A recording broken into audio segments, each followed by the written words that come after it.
the facility, how satisfied are they with the way we conduct the programming.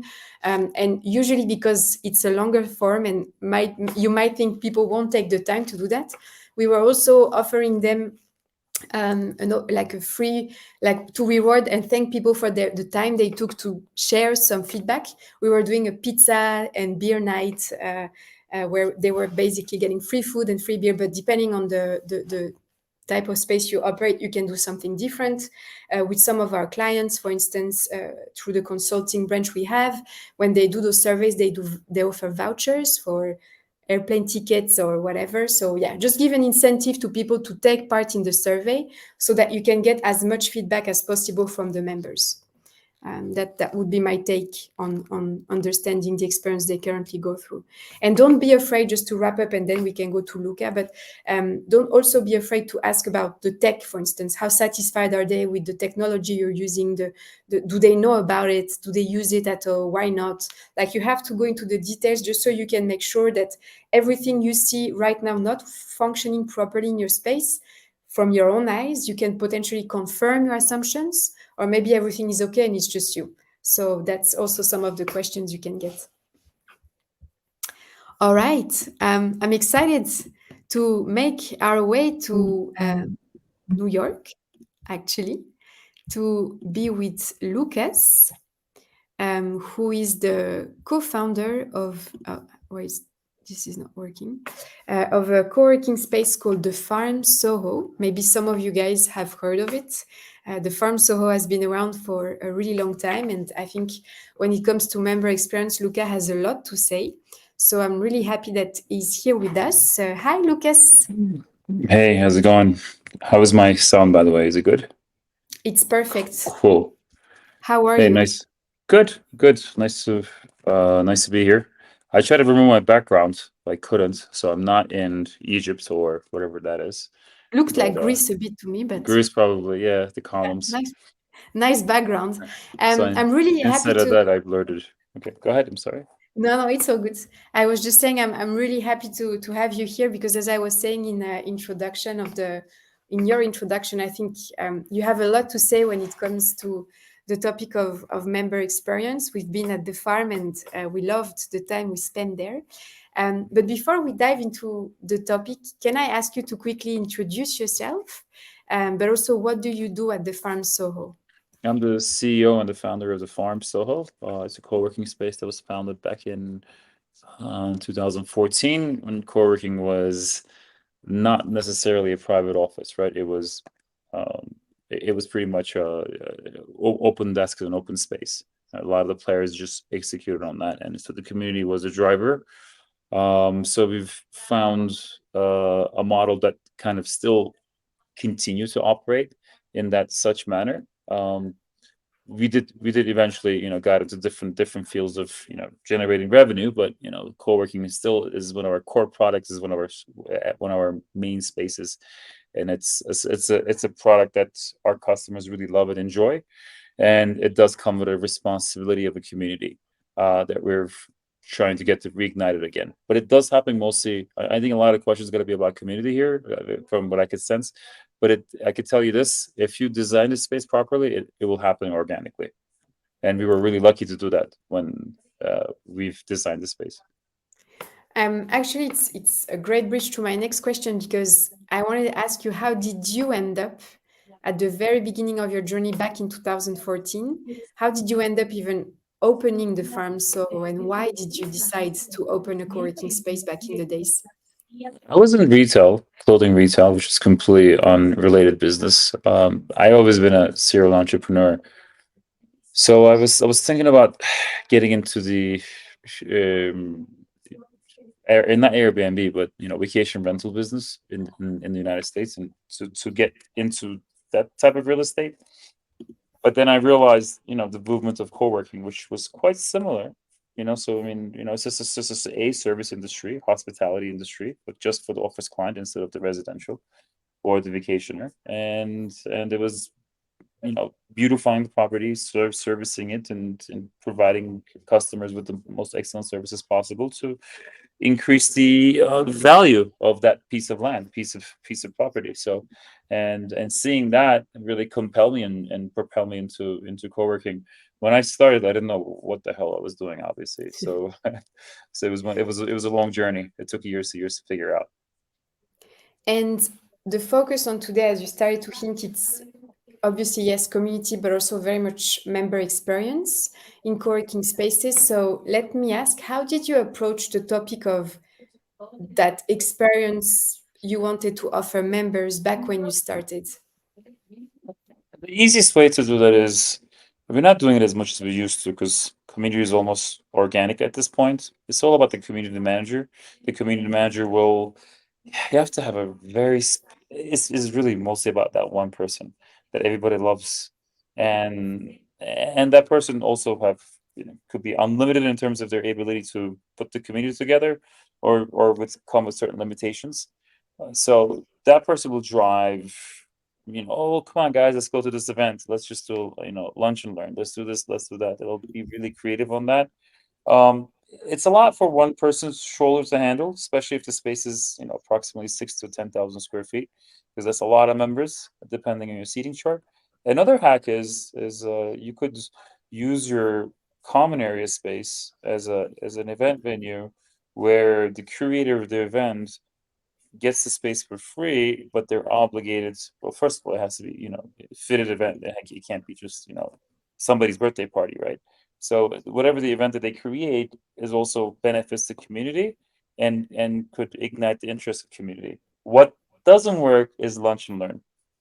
Everybody's full of emails during the lunch. What usually really works is let's just get together and just play video games on the projector or and drink some beer.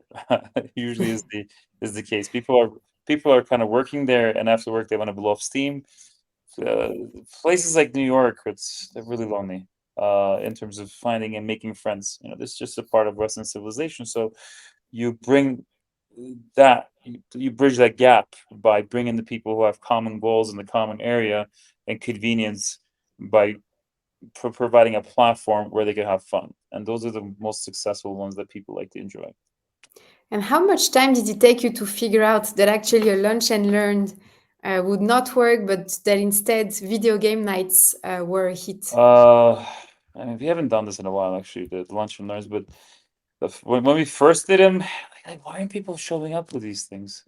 We did it for like a month, and then we tried it back, bring it back in, because you always blame yourself. Like maybe I just chose the wrong one. It was the wrong time. Maybe it's the season. So maybe like we did a 3 months of different attempts to do lunch and learns. Maybe somebody has a better way of doing it. Email me if you can, and I'll be curious to learn about it. Um, but I guess food and well, I mean, other things kind of, if you like, I have an investor night, so and people come to that, but they still work. I think community events are more fun. I mean, the more fun, the better it is. Because we have so many different type of companies. We have freelancers. We have just startups that are trying to be in healthcare tech. So bringing them together for a business cause, it's harder because they have Mhm. different areas that they entertain. Unless, because like you could give like valuable information about marketing, but half of these companies already know marketing, otherwise they won't be around, right? So Yeah. so I think the best thing is always the fun ones. And could you walk us through maybe the when you get a new member at the Farm SOHO, um, how does the onboarding works for them? um I mean, they got on Slack. We've automated everything because we have a high volume space, especially we're an affordable space, so we see a lot of volume, people coming in. Then you get like your automated key as soon as you purchase your service directly from the website. Then all your necessary like newsletter, getting on board in the newsletter, getting onboarded with the keyless entry, getting a list of people you be in contact with within the farm, and all the information directly transferred into the inbox of the member. It's almost like when you check in a hotel in a Las Vegas type of a town. where you know all about the shows, and they'll give you all the information while you check in. And after you check in, it's up to you to utilize them or not. So you could at least allow them to provide the information. Some people will just come there to work and go home. So you can't. Yeah. You don't want to be too forceful. And do you have different types of onboardings depending on the type of memberships that people get at your space? Well, yeah, I guess we're predominantly talking about open space co-working here, right? Yeah.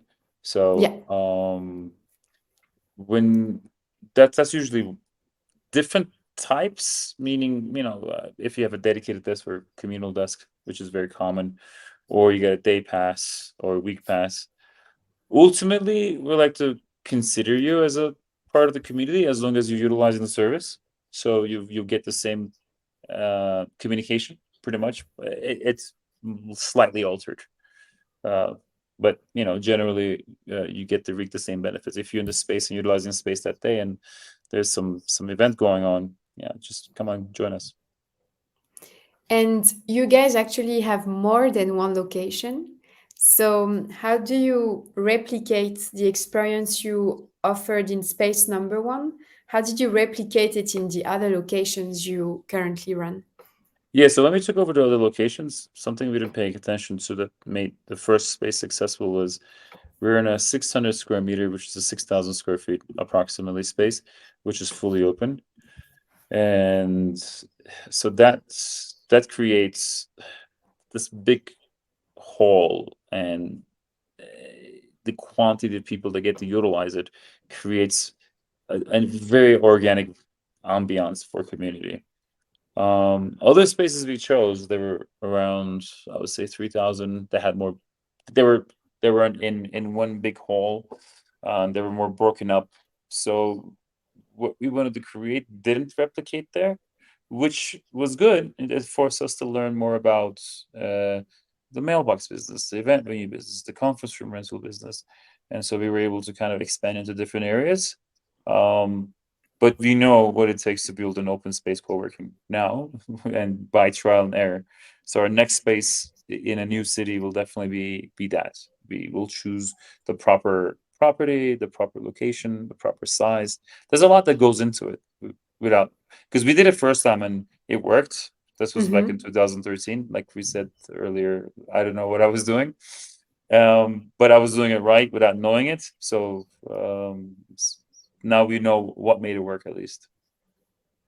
And how much of, because you just talked about the location, and I think in the introduction we gave to this event, we spoke a lot about the physical space. So how much the physicality of the space in the context of the Farm SOHO matters to the overall experience you offer across each location? You mean physicality, like the Like, floor plan and yeah, I the mean, the way the decoration space design? is basically. Yeah, I mean, there's different components to it. Floor plan, ceiling height, decoration, seating chart, proximity of seating chart, pricing, everything. If it's the mood it affects, because like I'm very nomadic in my work environment. I work at the farm, I work at a coffee shop, I work at home in different environments, and as I change my routine, I see and I feel each space is good for a different type of workflow, right? So all these combination effects. It's a very creative and very personal experience what you have at work. Also sound levels, sound cancellation. Um, so we try to bring in more of a coffee shop feeling in terms of Mm-hmm. design, more like a restaurant coffee shop feeling, a place that you would go to enjoy yourself, to consume, something that you would love, such as food or drinks. Um, and bring those elements and bring more earth colors into the space, that gives you this sense of like pseudo home, pseudo coffee shop, warmth. In New York, is warmth is really important, and I mean winters are brutal. Um, and that makes people feel more they're at home. At least we hope so. And compels them to go to work and enjoy work, because that's the whole idea. Like, how can we create a space where you can actually enjoy work from? And that's quite challenging because everybody's different, right? So Yeah. at least that's our interpretation, and our interpretation has worked so far. Knock on wood. And do you measure in any way the, how many people come to each space every day? Do you try to understand why would people go more to one space than another? Do you ask members all those parameters? We haven't really asked them, but we know like space utilization is always at 60%, because the co-working business is more like a gym business. Like it's you could have somebody that purchases a membership and desires to have the best physique in the gym, or have the best business, and does it part-time. But that's a kind of good asset to have. We're so inexpensive comparing to a lot of the competition. People would just kind of buy it and keep it just for the sense of having the feeling of the ownership. So utilization is usually 60. Um, but then we do have like a rooftop space in the summers. Then more people will go there in the summer months, which is we're actually looking at it, but that's a Yeah. party at the rooftop. So it's and the space evolves and changes the decoration. Like right now, like we're renovating the Soho location because we felt it's a little outdated. Mm-hmm. And so utilization there will probably go up as soon as we finish improving the facility. And according to you, because you said earlier that you've been into this since 2014, so it's going to be almost 10 years. If you look Oh at the my user, God. I right? haven't looked at it that way. I mean, next year is Oh, going to be 10 years. You have to start preparing. What would you say would make a good user experience in a co-working space? I mean, first thing is sound, right? I mean, why would a desk in a space will? I mean, internet and all that. Yes, I get it. I mean, those are. I don't think it's just a mute issue. We should even think about those. Sound is the biggest one. So giving the individuals the capability to have Zoom calls is the biggest driver of workforce now. So having the good capacity of areas comparing to what yesterday and today could give capacity of areas that they could have phone calls without disturbing one another. Uh, that's number one. At least that's my first like important thing. Second is lighting, because you don't feel like you're working out in a cave. So the Kelvin, the texture of the lighting, the frequency of the lighting, is it being directly being lit, or is it just bounced off from the ceiling? So those things come into play. I think those two things uh subliminally affect you the most. Because like if I was in a loud space right now and I had to increase my voice, it's going to affect my focus. My focus is going to affect my business. My business is going to be affected ultimately. I know it's such a something simple and so hard to figure out in an open space, like putting sound cancellation panels, using soft material, putting carpets, kind of breaking that off. Even even having an air conditioning run constantly to create that white noise on the background. Yeah. Yeah. So And I guess those are also things you figured out along the way of running co-working space, a co-working space for so long, right? Like you didn't have yeah, it all figured out when you opened. yeah. If you're really running your business properly, you are your first community manager. So then you hear the complaints one and 101, and you figure them out. So and sometimes you're even your first plumber. When the toilets are clogged, when the business is in a super startup mood, which makes you a good founder in the long run because you've done everything everybody has done. Yeah. It's Yeah. also a great bridge to my next question because you spoke across our conversation so far quite a lot about community managers. So, how do you educate your team to the level of experience you want to offer to your clients and, like, customer support and happiness? I mean, honestly, we've taken some community managers straight out of similar industries. Either you have the character or you don't. You just Mm, can't teach somebody to be nice. Either you're nice or you're not, or you're not in a stage in your life that you're nice. So customer service is smile, and I mean it's you got to bring in someone who you personally would like to have a beer with, and you would look forward for that beer. Beer is optional, but metaphorically yeah. speaking, it could be coffee. Like you want to say, "Hey man, how you been?" And then that person actually responds and listens to how you've been as well. That like two-sided communication. That person, well, yeah, obviously they need to know tech, they need to understand the startup culture, it needs to be culture fit. There's other criterias, but I think the first criteria is the personality. You cannot teach somebody the hospitality business. They have to be that person to begin with, and then the other layers will be like, do you know how to use a CRM, and can you draft an email without asking ChatGPT, or can you use ChatGPT at least, so like things like that will be the secondary questions, because And ultimately it's sales. It will yeah, affect sales and it will affect churn. you guys also have a very strong marketing, or like you have a good presence online. Thank you. Um, how do you work on that? Like, do you have a team? Is it a communal, like people are dedicated to that? How do you craft your experience online for the farm Soho? We've a lot of money spent, a lot of mistakes made. Um, SEO algorithmically have changed a lot last year. So there's a couple of components. There's SEO, there's paid advertisements, and there's social media. So we experimented with social media with so many different internally and externally by contractors. But we find social media is good for brand awareness and not good for instant conversion, because the intent is not the person who finds you on social media doesn't have the intent to purchase or not prepared to purchase, but a potential client can purchase in the future.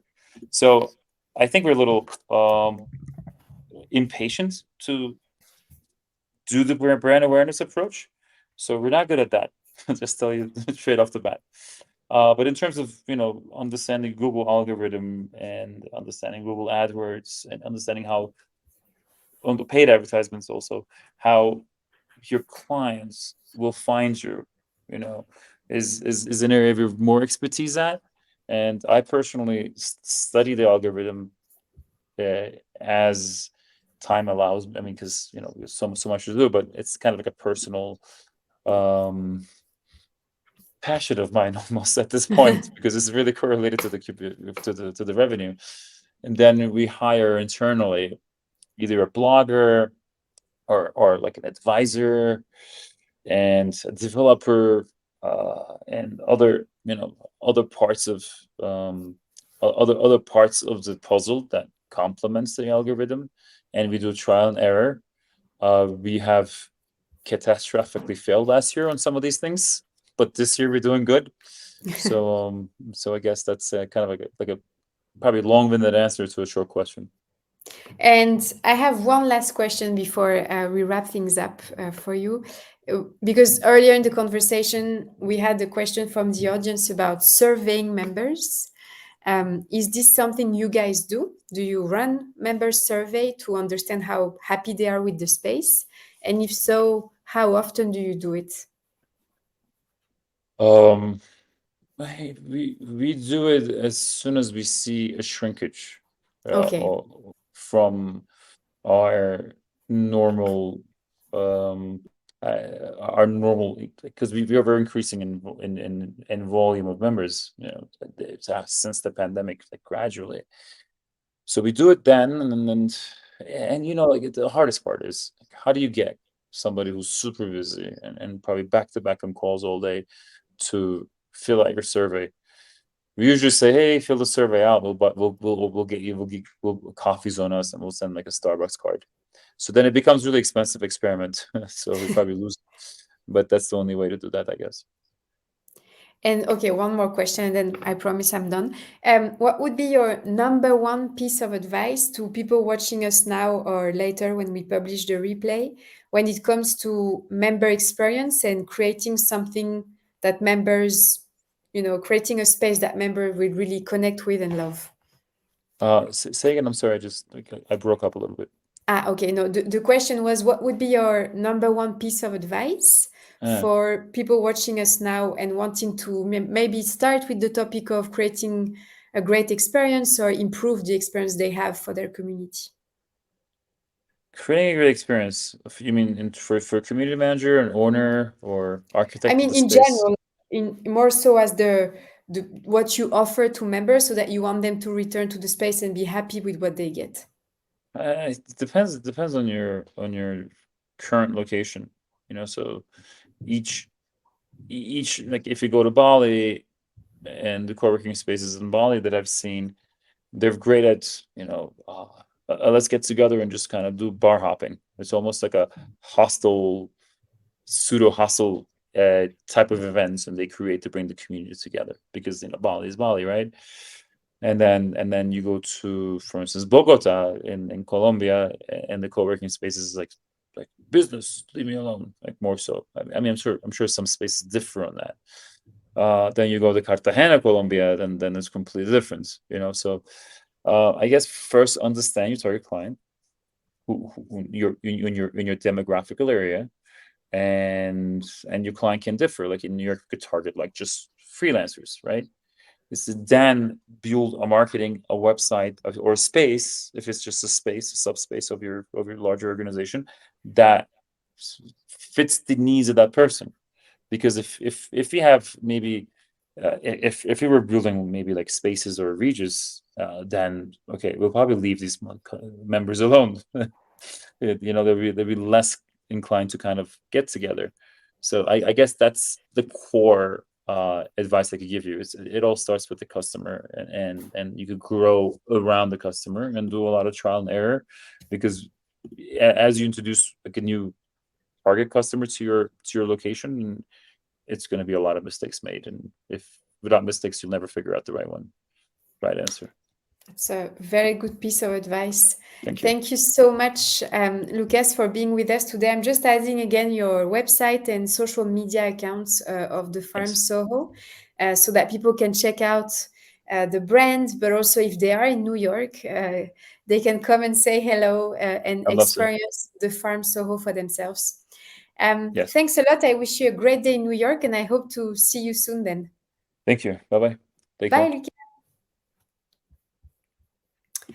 All right, I hope you guys took some notes. We are now going to make our way to Tbilisi in Georgia to discover a co-working space called Terminal, which I'm really looking forward to that conversation. We are going to invite Gino Dolini. She's the CEO of Terminal. And we are going to talk about how Terminal, as a brand, builds an experience, the member experience for people who use the space on a daily basis. Hi, Gino. Hey, Pauline. How Good are to you? see Good you. to see you. Same. How are things with you? I'm good. I'm well. And first of all, thank you. Thanks for inviting me and giving me the opportunity in such a wonderful platform around the world. So thank you Well, again. we are really happy, and we are also big fans of Terminal and of what you guys do. So I'm quite excited to have you here today so that you can share what you guys have been doing.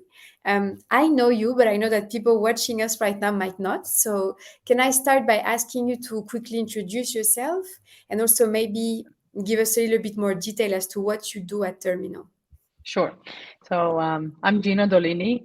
I'm a CEO of Terminal.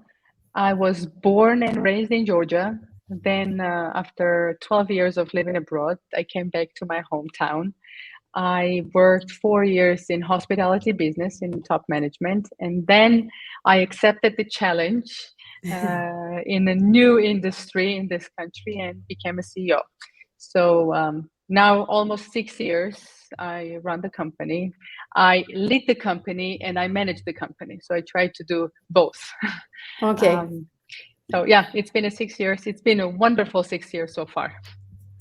And to give a bit of context to the conversation we are going to have right now, could you also share maybe a little bit the backstory of Terminal? How did the brand or the co-working spaces, because you have more than one now, Yeah.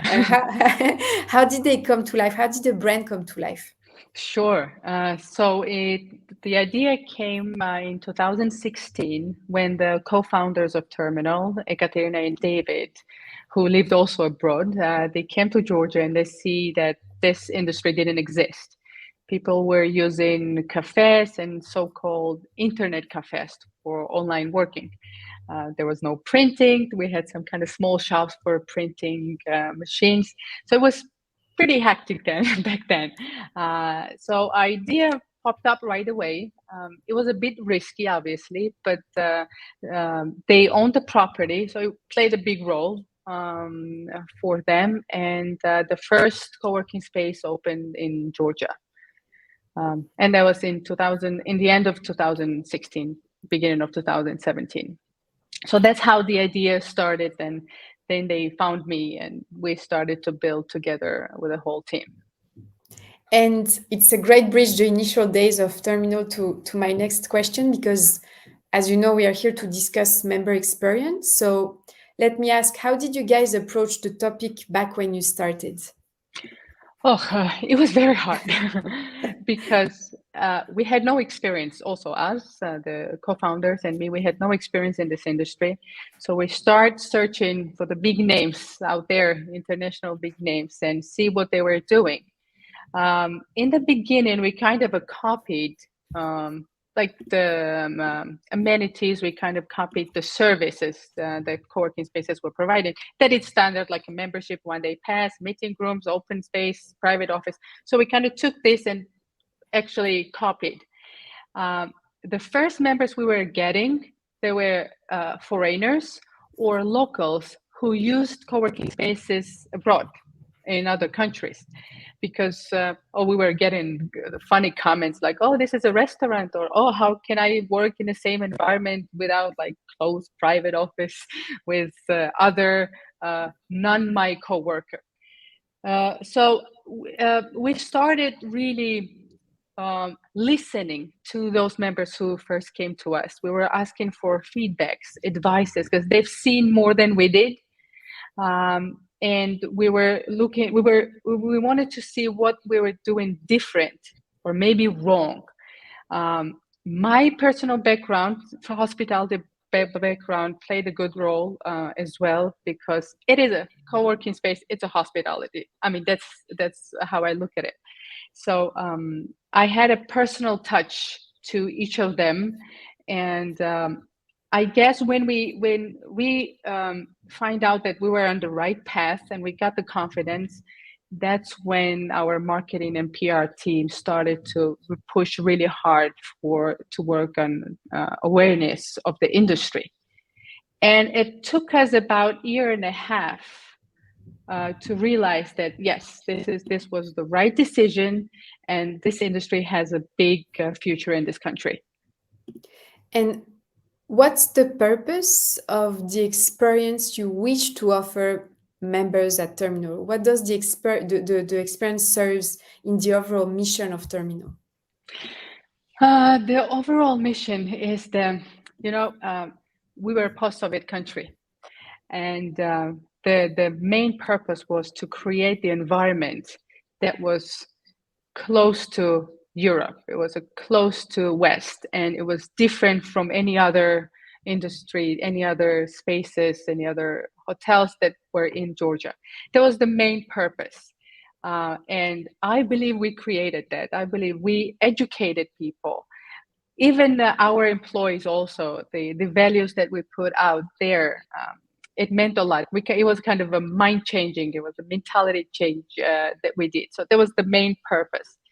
Other than that, community is another thing, and that's where I have a biggest challenge still, to build a big and better community. I still don't know what's the answer, what is the problem, and we're really working hard. It's a cultural thing. It's something that we lack. We don't put out for members enough, and we do still have challenges. But I'm not giving up, and I'm gonna push to the end. And we do. I mean, I will give you an example. For example, at this moment we have 1,200 active members, and when we do community events, 10 to 15% are involved only. I'm still happy because we do still have a great events, but I want to bring more, because that's the key of co-working spaces, the network that members can get. The value is the main of the co-working space. So we'll see. Do you use then technology in any way to facilitate the experience of members in each location? The past 2-3 years, we use Office R&D. Now, in the beginning, we were using local operational services, and again, it was a lack of our own experience. So we were learning step by step as well with members and with the culture of co-working spaces in Georgia. So past few years, we are using Office R&D. We are launching application with them very soon, like within 2-3 weeks. So that really helped members. It was easier for them, obviously. Here in Georgia, we're using Salto KS for access control, and that was something new as well here, and very helpful. But also to put out updates for the news and kind of to communicate with members, we're using internal Facebook groups, and Facebook is still big in the country. Mm-hmm. We are using also the platform, Office and the members platform for the news and the HubSpot. And mainly, it's not enough, definitely not enough. Mainly we use personal touch. And branch, we call it branch managers, and as calling like community managers. They're putting their effort to bring, to communicate with members. Mm-hmm. And to be kind of a middle between digital tech and personal touch. So yeah, that's how we kind of bring members' experience to be a better. I saw something really interesting on your website that I would love to talk about, which is you offer members terminal card. Yes. Can you talk to us about the initiative? How does it add to the overall member experience you wish to offer? Sure. So I'm very proud of this service, actually. Our marketing team came up with this idea. So basically, I always carry in my pocket or wallet. I'll show you. So this is actual card with a QR code in the back. So only members can have this card. And what we provide is services. So member can have discounts access for travel companies like Volvo Car Service, a big discounts, hotels, restaurants, perfume stores, healthcare clinics, gyms. So they feel exclusive. They feel proud that they're terminal members.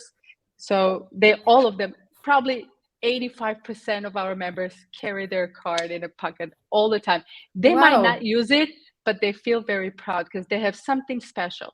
In Georgia, only 2 banks have the same thing, to one of the largest banks, and I think that's it. I think we were the 3rd one. So I'm really, really proud of this product. We had a big event last year. Few hundred members came together. We had barbecues. We had lots of presents for them. Even traveling to Abu Dhabi, one of the members won the raffle, the lottery. Mm-hmm. So yeah, it's really brought a terminal to a different level. And what was the main reason is that members really believe that we care, and we do anything for them, because we don't get any other benefits. We don't get we don't monetize this. Mm-hmm. It's only for members, and I think it's really good. I'm very proud to say that. Yeah, it's if people who are watching us now or later want to have a look, it's on your website, which I'll share a bit later. I found it also really interesting, and it's quite new, so I like to. That's why I wanted for us to discuss that. Yeah. You also operate now 7 spaces across the country, which is not little. So my question to you is, do you replicate the experience you offer members from one space to another, or is each space offering something different? Actually, we do replicate. It was my decision, my personal decision, because it was easier to operate. When you have standards, and it's easier. The only difference that we have is the last branch in Batumi. It's a smaller space. It's only 1,000 square meters, so we couldn't have a cafe there. So what we did is we provided coffee, beverages included for members for free. That's the only difference. Other branches, we have cafe, so there's lots of food and beverage there. Other than that, the system, service, approach, everything is in a standards, and it's the same. I mean, that's what we try to do. Of course, the personal touch is different because all the employees are different. But what we try to put into the members' experience, it's pretty much the same. And you've been with Terminal since the very early days.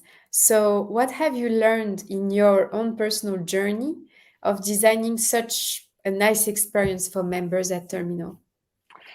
My personal learning is that the main thing is that if you don't like to serve, you shouldn't be in this industry, period. I have a passion in a service business. I like to serve, and I like let's call it clients. I don't like to be called clients, but overall in the hospitality and the service industry, people call that we call it clients. I want them to feel well, feel welcomed, and this can be approached only if you care, if you really care. So that's it was a kind of a confirmation for me throughout the 6 years that this is the main thing, and if you don't have that, you shouldn't be in this business. Gino, I see that we have a question related to the card, so I'm going to ask it now because we just talked about it.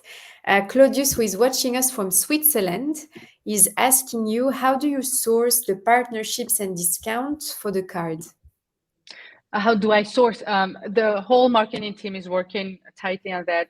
We had lots of approaches from other companies, and we were choosing very carefully. We were watching what members needed. I mean, we knew that most of the members were going to the gym. So obviously we started talking to a few big gym companies, and we chose 2. So we were we had a communication with members and also with the companies. We wanted to kind of keep in the same, how can I approach, like a same cluster that to meet members' needs. Like if the am I clear? I'm not sure. Yes, like something you want to connect sources that make sense. Yeah. Yes, exactly. So we try to learn what members' needs are, what kind of services they use. We watch what they like, what they buy for birthdays, what kind of cars they drive in scooter or not, where they travel in, and that's how the marketing team is approaching the companies, and how we are very careful. And also the status of the company is important, their background. So we want to be clear on that as well. The reputation of the company is important. Yeah. I found this picture on your, I don't know if you can see it. Yes. I just wanted to bring it up on the screen because I found it really interesting. First, it's welcome on board, but because of course you're called Terminal, and I guess the design of the space is also very much like an airport or an airplane. But so this is a post I found on your social media that you were actually greeting or welcoming a team in the Terminal community. Is this something you implemented? Yes. Like, how did you come up with this idea? Let me ask. Co-founder Katerina came up with this idea because it called Terminal. I mean, we call our private offices as gates. Okay. So it was something new as well. And because it was a terminal, and anything can happen in Terminal, any kind of people, different profession, different the background, the race, the gender, everybody is in Terminal, in airport terminal, if we take it. So that's how we welcome. So welcome aboard. It means that you're home, you're in a safe place, and we're here to create an environment, the healthy and working environment for you. I would really invite people watching us now or even later to really look at your social media, because there are a lot of great things that you guys are doing that we can all learn from. And Thank that's you. why I chose that picture, because I think it's such a nice idea, even for the team who joins you, to feel that they are part of something bigger than just an office. Actually, the team that are here, they were one of the first members in Terminal, and Oh, now they're one really? of the biggest startups in Georgia who had an exit in Wow, Silicon Valley. that's amazing. So we grew up together. And I'm Yeah, very you proud, did. and I'm happy to see them here now. What would you say then makes a good member experience according to you? Again, I don't know it's a cultural or not, but here in Georgia, because I've traveled a lot. I've met you in a few conferences, and I've seen other co-working spaces. But here in Georgia, a personal touch is really important. We are very our cultural thing is we're very hospitality by culture, and we want to put that into our spaces. So, for example, in the beginning, when we had only one branch, on every member's birthday, I was there with the head and the whistle, and for CEO to be there on every member's birthday, it's something meaningful and something that you remember, the feeling you will remember, not the fact. Because we grew so big, I'm unable to do that. But right now, like every beginning of every month, branch managers are providing me the names and the dates, and I write with my hand a personal birthday card to each of them. And each card is different. It's not like copy paste. Yeah. So with my hand. So that means a lot for a member. Other than that, we bring the cakes, we create some events for them. So I think that personal touch is very, very important. Besides the environment, the space, the lighting, chair, table, that has to be comfortable for them to work, to be a good working environment. But the aura that we bring is also very, very important, because we do have a competitors now a lot. Once a month, new co-working space is opening in Georgia. Wow. So you have to be different in somehow. Everybody can bring the system, the digital things, and this and that, but something that it's only you have it's important. I think it goes down to what you were saying earlier, to the notion of caring, showing people that you actually care for them, and Yes. that they're not just a client, as you said. You Yes. don't like to use the Yeah. word, but they're yes. actually part of something much bigger than just Yes. a client base. We have Agreed. another question for you, which is, have you also considered opening a location at the airport? Oh, that was good. Actually, we haven't thought about it. This is a very good idea. Well, then, there we go. Exactly, yes. It's something to really work at it. We thought about opening in malls. It's something new trend that's coming up international that we see. But so far it didn't work out yet, because the malls that is in a very suburb areas, and now it's coming up in the center of the cities. But yes, thank you for the idea. I will definitely start rolling up in my head. Let's see. How do Terminal you... in terminal. Yeah, that's actually a Yeah. thing of the, like, what was this movie called with Leonardo DiCaprio, like the... Oh, I forgot the name. Inception? Yeah, Inception, Yes. exactly. Yeah. I know. So thank you. Thanks for the question. It's also from Claudius, by the way. Oh, nice. Thank you, Claudius. How do you educate yourself and your team on this notion and this, hospitality / caring for the members? I like to your what do you call it? Not the platform. I'm sorry, I lost the word.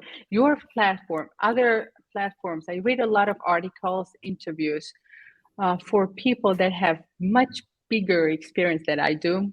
And I try to learn from them. I try to get some keys that I can use here. I can adapt here in this culture. I can synchronize with this, because not everything that I can bring here.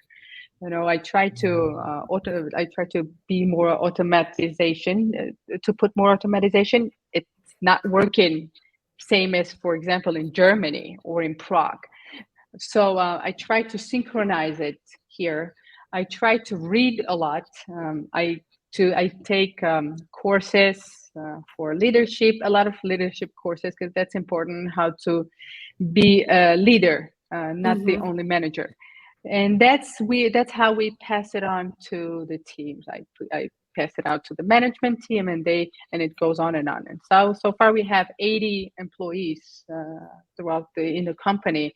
And for me, it's important to have the values. So it's like amendments, you know, the values that every employee should have it inside of them. After anything else can be taught, can be learned. But the core values are something you have to pass it on and make sure they have it. They're like you, the same-minded people. So yeah, I try to educate myself and have some trainings within the top management. And yeah, I do my best. You said earlier that you've been running Termino for 6 years. How have you seen the overall experience evolve over the years for members? My experience or for members' experience? Members, yeah. You know, as I said, it was a more personal touch in the beginning because we were small. Then once we grew, some of the members started complaining that, oh, come on, we wanted to get together on the lunch. I don't have time. So we learned that, I don't know how to say, again, the caring, you shouldn't stop caring, even though it become a big industry now. And, you know, we don't have enough attention to them, because in one of the branches we have 500 people every day. You cannot have personal touch with everyone, but we do our best to create the community events. Now we also, in the summer, we're going to have again one big members event. Actually, last year I was DJing, and it was shocking. Everybody remembers, and whole city was talking about it, that CEO of this company were DJ as well.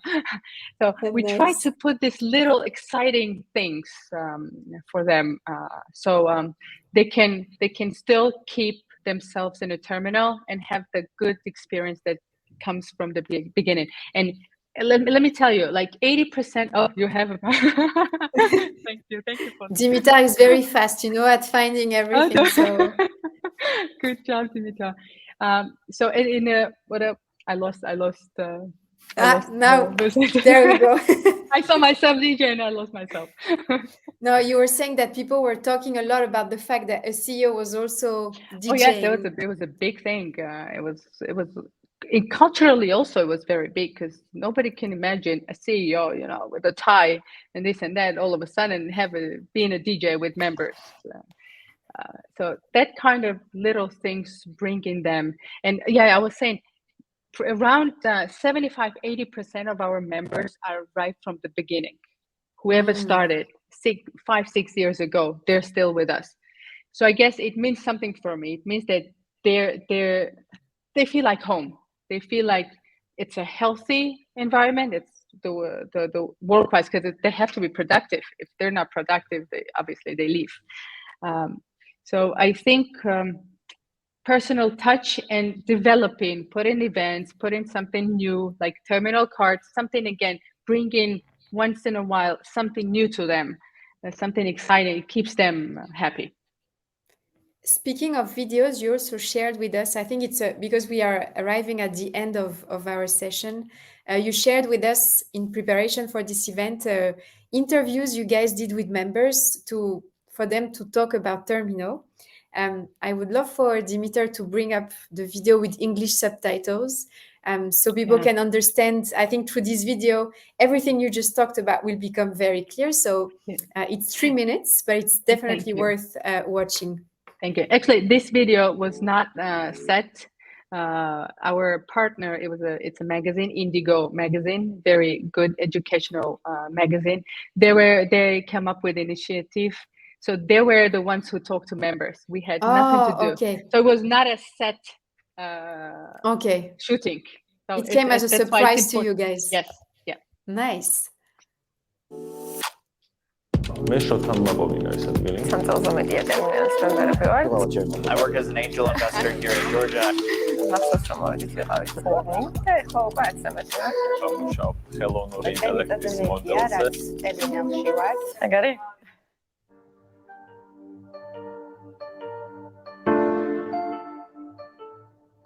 გარემო ყველაზე მნიშვნელოვანია იმისთვის, რომ პროდუქტიული იყო. მაინც ვფიქრობ, რომ რაღაცა ფუნდამენტური ღირებულებებია საერთო რა. For me, quiet is important, so I can focus on what I'm doing. ყველა თანხმდებით რაღაც თავისუფლების აუცილებლობაზე. არანაირი მოლოდინი არ არის სხვებისგან, რომ შენ აქ რომ მოდიხარ, მაინც რაღაც nice უნდა იყო და ვიღაცებს ელაპარაკო, ანუ ისეთი ხარ, როგორიც ყოველთვის ხარ. ყველა თანხმდებით თანასწორობის აუცილებლობაზე. ჩემთვის რაც არის მნიშვნელოვანი, თავისუფლება სივრცეში. დიზაინი, არქიტექტურა, ფიზიკური გარემო.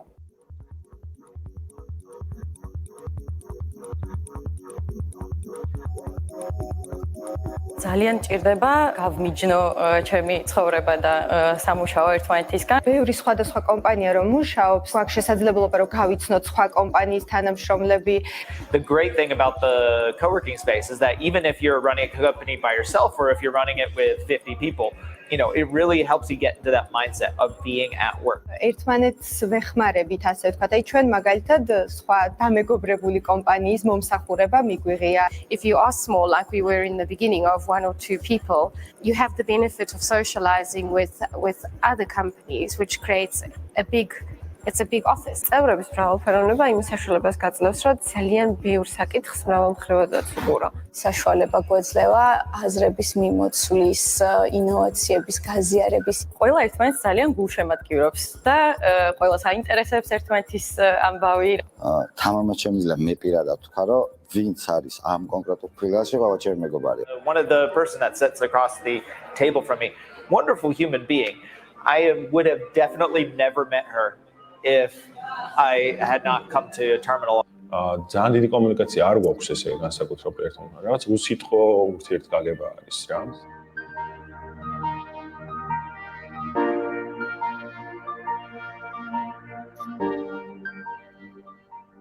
ოფისში რომ მიდიხარ, მიხვდები თქვა სადმე რომ ვიღაც ხელმძღვანელია, ვიღაცა მისი მოადგილეა, აქ ეს არ იგრძნობა. არ აქვს მნიშვნელობა ვინ ხარ და რომელი კომპანიის წარმომადგენელი, თუ რამე პრობლემა გაქვს, ყველა შენი პრობლემის აღმოფხვრაზე ზრუნავს. რაც მოახერხა ტერმინალმა არის საკუთარი ორგანიზაციული კულტურის ჩამოყალიბება. ვეღარ წარმომიდგენია სიმართლე გითხრათ სხვანაირ გარემოში უკვე. აქ არ არის ის გარემო, რომ თქვა ვიღაცა ხმაურობდეს და რაღაცა გააუფუჭოს ვინმეს სამშაოის, მაგას მე თუ აკეთებ მარტო, ხო.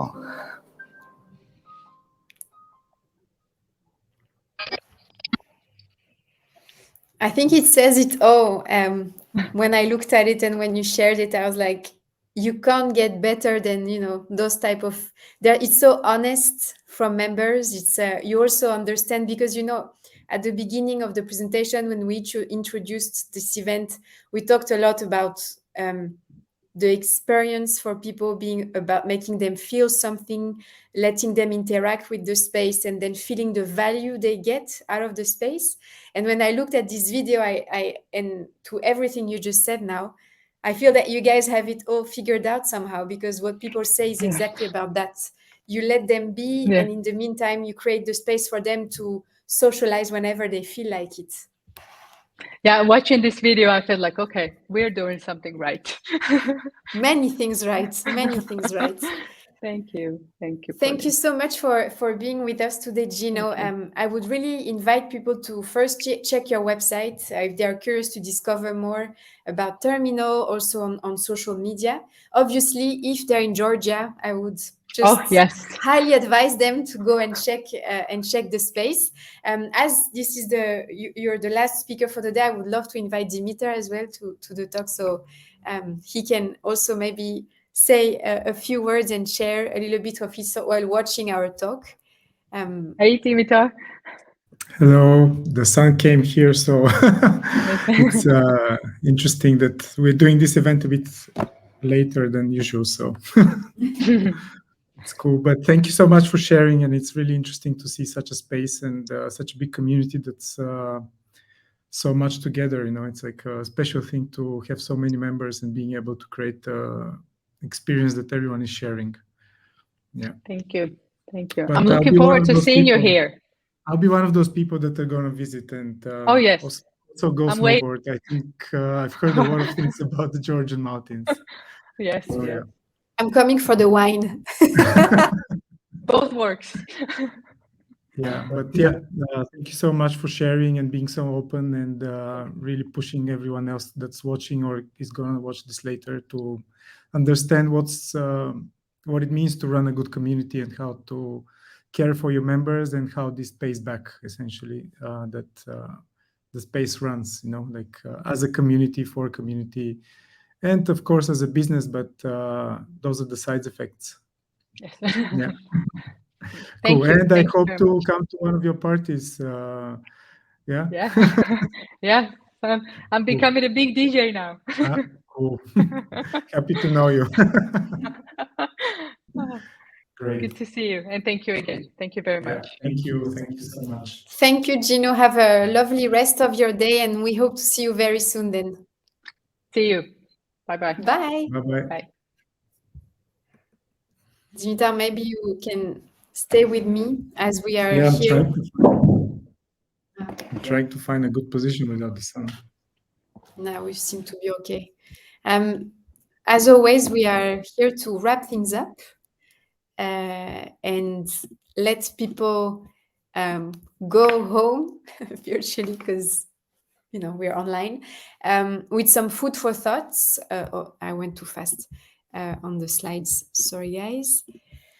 How did you experience the event, Dimitar? I always like to bring things, end things with you because I was the one moderating. So it's always great to have also a bit of your perspective on everything that has been discussed.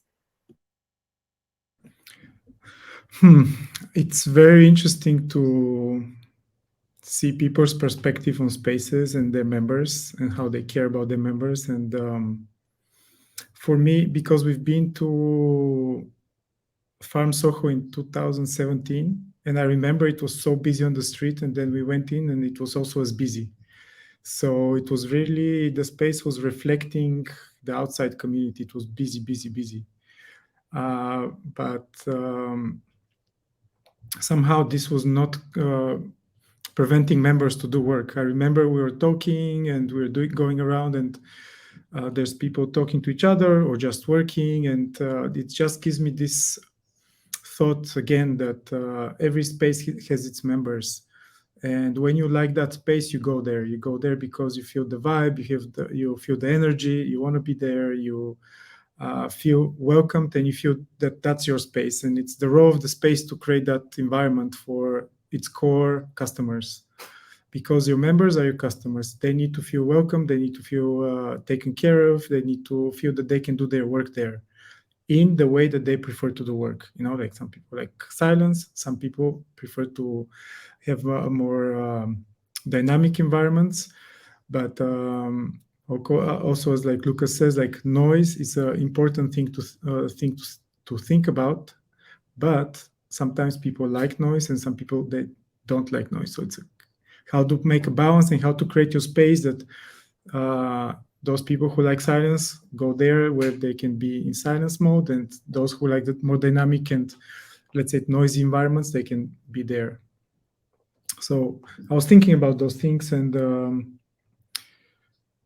I have few notes here, but also about the cards of Terminal. I was thinking, but maybe how a small co-working space have a card, and then I was thinking, well, you connect to your local environment, to your neighborhood, and you go to those businesses around you and say like, hey, we are a community of workers here. We are, let's say, 20, 50 people. We'd like to create some sort of partnership with you that maybe if our members come here, they get some benefits and so on. And you don't have to be like huge space to do that, and then you connect to the neighborhood anyway, and then like the neighborhood maybe can know about you, and then you start those interactions. So I think that's what people are sharing today can be applied to big and small spaces, but you just have to think about the members first and then how to help them in any ways. Yeah.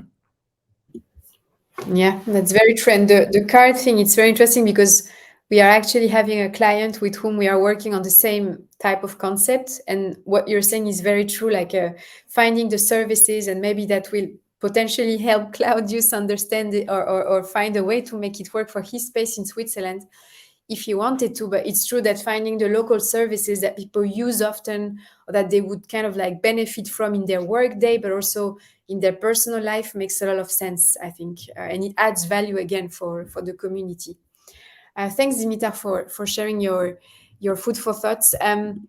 People, we are meeting again next month, June 29th it is. And the topic we are going to explore is growth for co-working spaces. The best way for you to stay in touch with us and know when we are releasing the event is to come and follow us on LinkedIn or Instagram. The handle is @coworkies. We also run the Discord. For people who are not familiar with Discord, it's a little bit like Slack. It's like a chat tool where we also post updates there. We have an Eventbrite page where you can follow us to get notified, which is where you took your tickets. If you click follow, you can actually get notified whenever we post the event.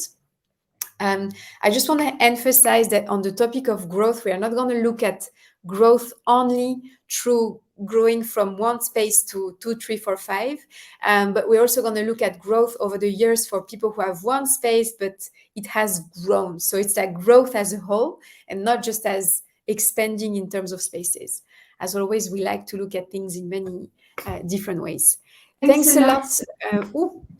Pauline, Claudius is asking what time on the 29th. Do we know yet, or are we going to announce it later? We will announce it later because it always depends on the speakers we are gathering for each event.